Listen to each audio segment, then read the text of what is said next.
أما بعد فأعوذ بالله من الشيطان الرجيم بسم الله الرحمن الرحيم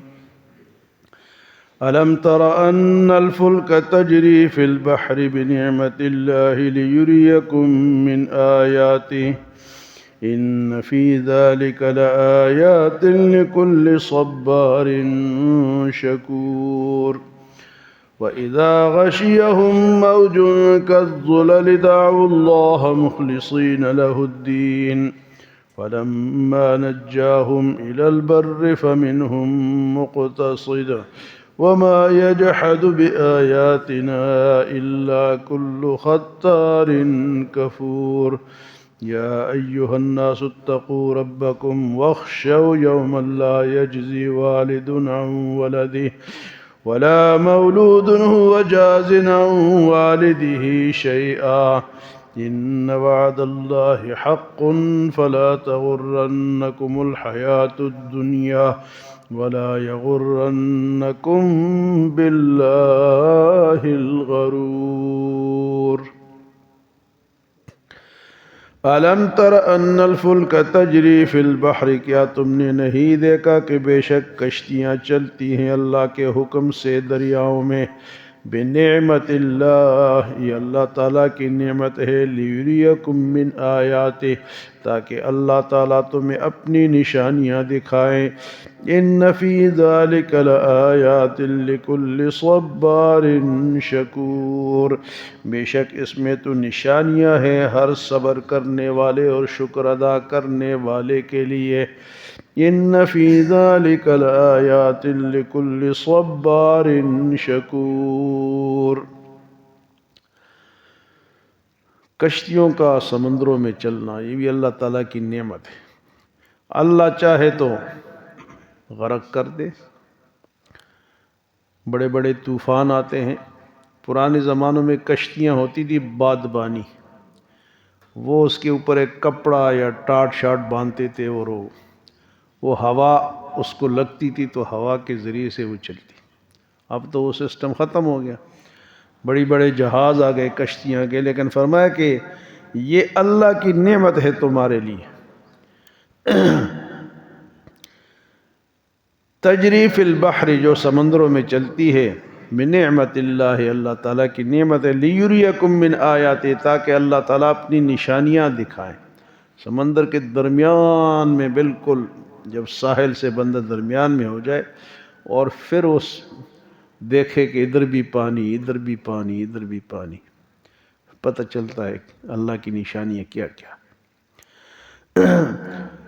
پھر یہ کشتیاں جب چلتی ہیں اور کوئی کشتی پھنس جائے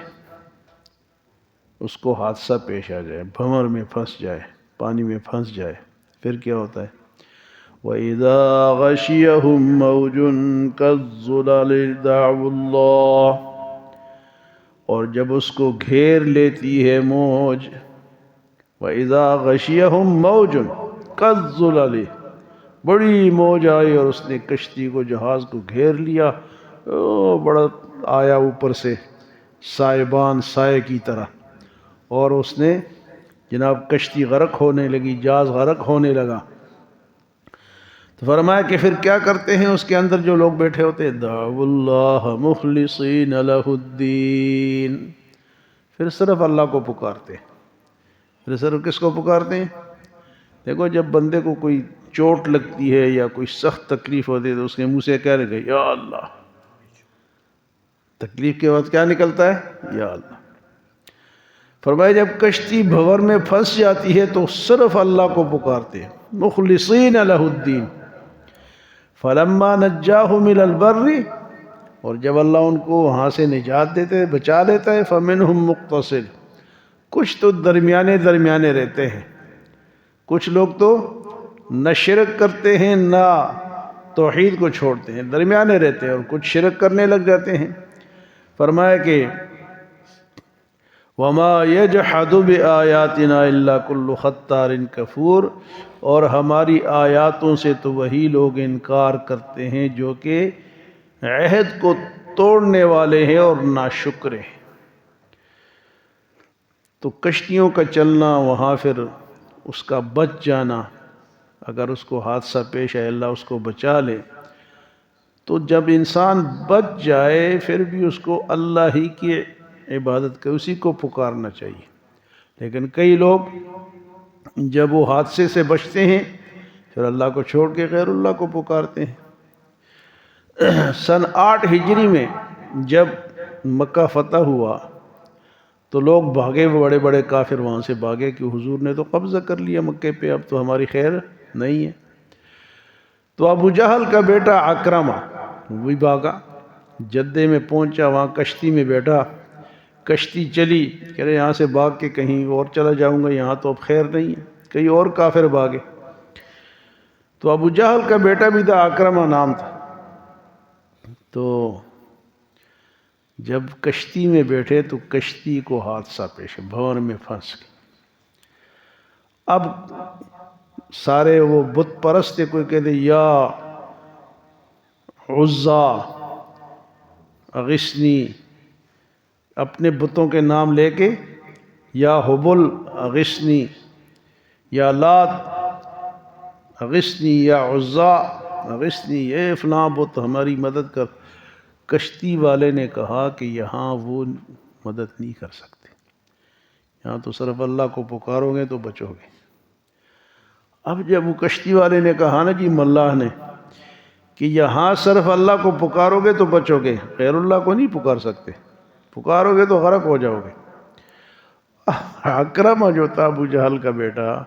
اس نے کہا یہی بات تو حضور ہمیں باہر سمجھاتے ہیں کہ اس سے مانگو، وہ بچاتا ہے۔ جب سمندر میں بھی وہی بچاتا ہے تو پھر ہم بار میں حضور کی بات کیوں نہ مانے؟ اس کے دل پہ چوٹ لگی اور اس نے ارادہ کیا کہ میں یہاں سے نکلوں گا تو میں حضور کے قدموں میں پہنچ جاؤں گا۔ اب جب کشتی بچی، کنارے پہ آئے تو دیکھا کہ اس کی بیوی ام حکیم بھی کھڑی ہے، اور وہ حضور صلی اللہ علیہ وسلم نے اس نے نشانی کے طور پہ حضور کا عمامہ شریف لیا کہ میں عکرمہ کو دکھاؤں گا، وہ ڈر کے مارے نہیں آئے گا۔ آپ کا عمامہ دیکھے گا تو اس کو میں کہوں گی کہ حضور نے سب کو معاف کر دیا، تم بھی آ جاؤ۔ تو وہ پھر واپس آیا اور اس نے کیا کیا جی، وہ مسلمان ہو گیا، وہ عکرمہ رضی اللہ تعالیٰ۔ تو کہنے کا مقصد یہ ہے کہ سمندر میں بھی کون بچاتا ہے، پہاڑوں میں بھی کون بچاتا ہے، لیکن مسلمان ہے تو کہتے ہیں کہ بر بلا افتاد کشتی مدد کن یا معین الدین چشتی، ہماری کشتی پھنس گئی، معین الدین چشتی تو ہی بچائے۔ اب یہ مسلمانوں کا عقیدہ ہے۔ کافر تو وہاں دیکھ کے سمجھ گئے کہ یہ اللہ کے سوا، ایک اور یہ شعر کہتے ہیں، شرکی شعر بے شمار ہے مسلمانوں میں، کہ امداد کن رنج و غم آزاد کن، ہماری امداد کر، ہمیں غم و رنج سے آزاد کر۔ امداد کن از رنج و غم آزاد کن، امداد کن از رنج و غم آزاد کن یا عبد القادر جیلانی، ہماری مدد کر، ہمیں اس غم سے نجات دے۔ کس کو کہہ رہے ہیں؟ حضرت عبد القادر جیلانی عبد القادر جیلانی رحمۃ اللہ کے ولی تھے، لیکن اس کام کے لیے نہیں تھے، وہ اللہ کے بندے تھے۔ تو اللہ کے بندے جو ہیں وہ اس کام کے لیے نہیں ہوتے۔ تو مسلمانوں میں شرکیہ عقائد ہے۔ فرمایا جب کشتی پھنستی ہے تو صرف اللہ کو پکارتے ہیں، جب باہر نکلتے ہیں تو پھر اللہ کو چھوڑ دیتے ہیں۔ پھر اللہ اگلی آیت میں اللہ پاک فرماتے ہیں یا ایھا الناس اتقوا ربکم، اے لوگو اللہ سے ڈرو، اپنے رب سے ڈرو، واخشوا اور ڈرو یومن اس دن سے لا یجزی جس دن کام نہیں آئے گا والد عن ولد باپ بیٹے کا، اس دن سے ڈرو جس دن باپ بیٹے کے کام نہیں آئے گا۔ یا ایھا الناس اتقوا ربکم واخشوا یومن، اس دن سے ڈرو لا یجزی والد عن ولد، جس دن والد بیٹے کے کام نہیں آئے گا، ولا مولود هو جاز، اور نہ بیٹا باپ کے کام آئے گا، نہ باپ بیٹے کے کام آئے گا، اور نہ بیٹا باپ کے کام آئے گا۔ اس دن سے ڈرو،